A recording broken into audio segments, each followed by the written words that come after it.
Juste avant, petit instant promotion, profitez de mon partenaire maillot pour acquérir des maillots répliques de bonne qualité. Je le rappelle, ce sont des maillots répliques. Vous pouvez avoir des écharpes, des maillots vintage. En ce moment, il y a vachement pas mal de promotions, donc profitez-en. Je vous mets tous les détails dans la description de cette vidéo. Donc faites-vous plaisir ou faites plaisir tout simplement à un proche.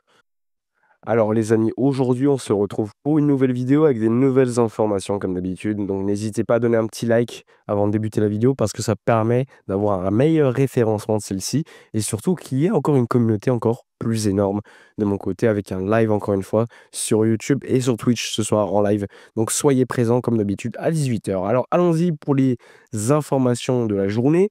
On commence évidemment par l'information la plus heureuse puisqu'elle concerne Pedri, alors Pedri, qu'est-ce qui se passe? Vous le savez, Pedri, il est blessé depuis le Classico. Pedri a donc quitté après le match. Il avait eu ressenti une blessure à la cuisse gauche. Finalement, après des tests, on avait détecté donc une blessure musculaire. Normalement, il devait être absent jusqu'à début décembre. Potentiellement un retour contre le Real Betis. Bon, ça fait quand même beaucoup de matchs manqués, mais finalement, selon, les dernières informations qu'on a pu récolter, selon, Javi Miguel, journaliste de AS, toujours très proche des médecins du FC Barcelone, il explique que la récupération de Pedri est entre guillemets «exceptionnelle». À l'instar de Lewandowski il y a quelques semaines, Pedri, par son travail, sa dédication, sa discipline, eh bien, aurait réussi à diminuer les temps de retour et donc ça, c'est une excellente nouvelle. Et il devrait être de retour potentiellement contre Chelsea. Donc j'en avais parlé en live pour ceux qui me suivent, donc c'est pas une nouveauté, mais ça a été appuyé hier soir par une information de Javi Miguel. Donc normalement, Pedri devait être de retour en Ligue des Champions contre Chelsea. Alors à voir s'il va jouer quelques minutes ou titulaire directement. Moi, j'ai toujours tendance à penser que Hansi Flick ne prendra pas de risque et le fera jouer quelques minutes. Mais en tout cas, c'est important parce que outre le match contre Chelsea, quelques jours plus tard, tu as un enchaînement Atlético de Madrid à domicile et Real Betis à l'extérieur. Donc c'est des matchs compliqués, match de Ligue des Champions aussi important contre Chelsea, on va pas se le nier. Donc ça va être quand même compliqué de voir un petit peu le choix qui sera fait pour Hansi Flick, mais quand même c'est une excellente nouvelle, hein. Pedri de retour en avance contre Chelsea potentiellement. Javi Miguel parle même d'une potentialité d'un retour contre Bilbao pour jouer quelques minutes, sachant qu'il y a Alaves après. Franchement, moi ça me surprendrait énormément. Mais on ne sait jamais, on ne sait jamais. Donc personnellement, je pense que ce sera plutôt un retour pour quelques minutes de jeu contre Chelsea. Mais en tout cas, on verra. Mais c'est l'information, on va dire, la plus heureuse de la journée. En tout cas, l'information qu'il fallait évidemment que je vous transmette. Parce que Pedri, pour moi, c'est le joueur le plus important dans le jeu, le plus régulier, celui qui permet au milieu de terrain d'avoir certaines stabilités, de mettre les tempos dans les matchs. Et donc le retrouver, c'est ultra important, sachant que les matchs, on va dire, qui comptent, commencent à arriver, que ce soit en Liga ou encore en Ligue des Champions. Donc voilà pour l'information sur Pedri, Pedro González Lopez, comme on l'appelle. L'autre information, cette fois-ci, elle concerne Eric Garcia, alors le défenseur espagnol, latéral, joueur polyvalent, le joueur qu'on peut comparer un petit peu dans le rôle à Nacho, pour ceux qui s'en rappellent au Real Madrid.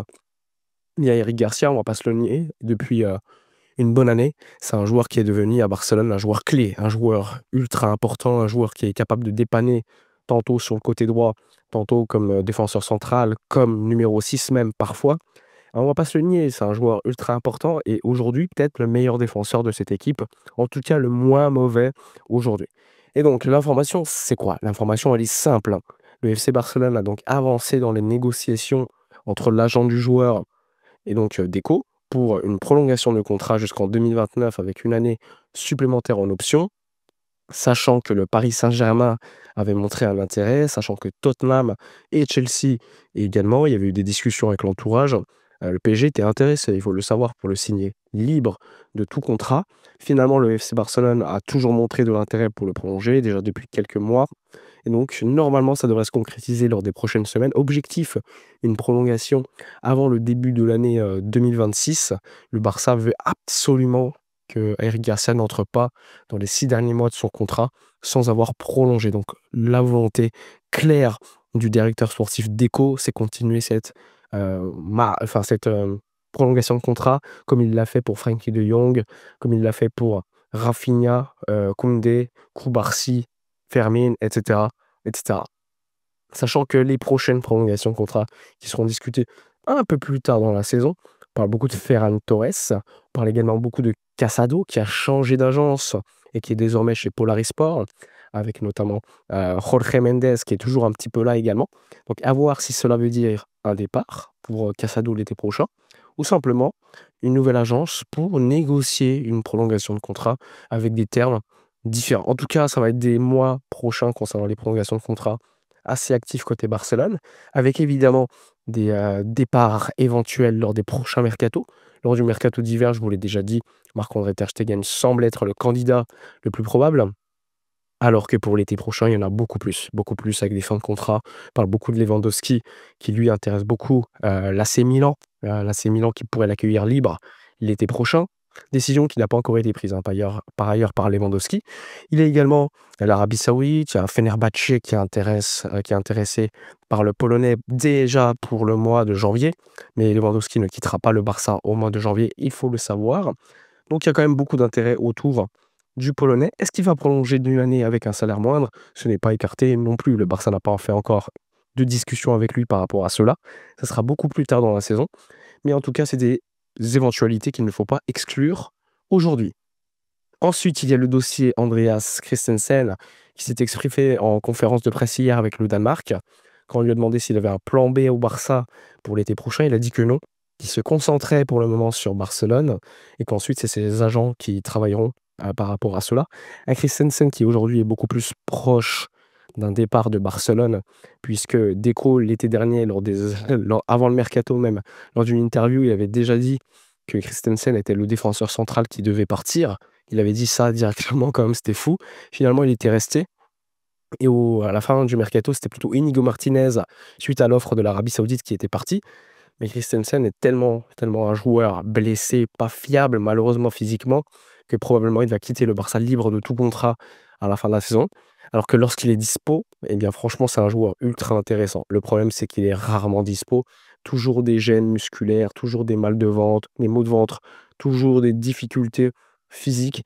Et franchement, ça impacte clairement sa carrière à Barcelone, hein. La première saison avait été incroyable de sa part, mais depuis, c'est une cata, hein. Blessure sur blessure, gêne musculaire. Et finalement, c'est un petit peu le Christensen qu'on connaît. Donc ça va entraîner son probable départ du FC Barcelone. Il faudra gérer donc son remplacement avec potentiellement un défenseur gauche.